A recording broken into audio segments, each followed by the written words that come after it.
बहुत समय पहले की बात है। एक दौलतमंद इंसान अपने बेटे को वसीयत देते हुए कहा, बेटा मेरे मरने के बाद मेरे पैरों में ये फटे हुए मोजे पहना देना। बेटा मेरी इच्छा जरूर पूरी करना। पिता के मरते ही नहलाने के बाद बेटे ने पंडित जी से पिता की आखिरी इच्छा बताई। पंडित जी ने कहा, हमारे धर्म में मृत्यु के बाद कुछ भी पहनाने की इजाज़त नहीं है, पर बेटे की जीत थी कि वो पिता की आखिरी इच्छा जरूर पूरी करे। बहस इतनी बढ़ गई कि कस्बे के सारे पंडितों को जमा करना पड़ा, लेकिन समस्या का कोई हल नहीं निकला। उसी मोहल्ले के एक आदमी आया और आकर बेटे के हाथ में पिता का लिखा हुआ खत दिया, जिसमें पिता की नसीहत लिखी थी।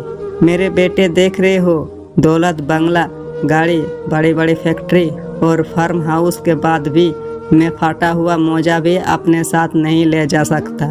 एक दिन तुम्हें भी मृत्यु आएगी, इसलिए होशियार हो जाओ। तुम्हें भी सफ़ेद कपड़े में जाना पड़ेगा। कोशिश करना पैसों के लिए किसी को दुख मत देना। गलत तरीके से पैसे ना कमाना। धन को कर्म काज में ही लगाना। सबको ये पता होना चाहिए कि शरीर टूटने के बाद सिर्फ कर्म ही साथ जाएंगे, लेकिन आदमी तब तक धन के पीछे भागता है जब तक उसका निधन नहीं हो जाता। बेटा, कुछ बातों को हमेशा याद रखना। जो आपसे दिल से बात करता है उसे कभी दिमाग से जवाब मत देना।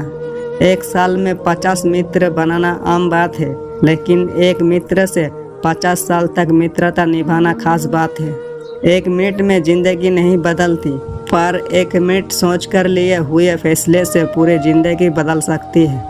जीवन में दौलत और भौतिक वस्तुएं हमारे साथ नहीं जाती।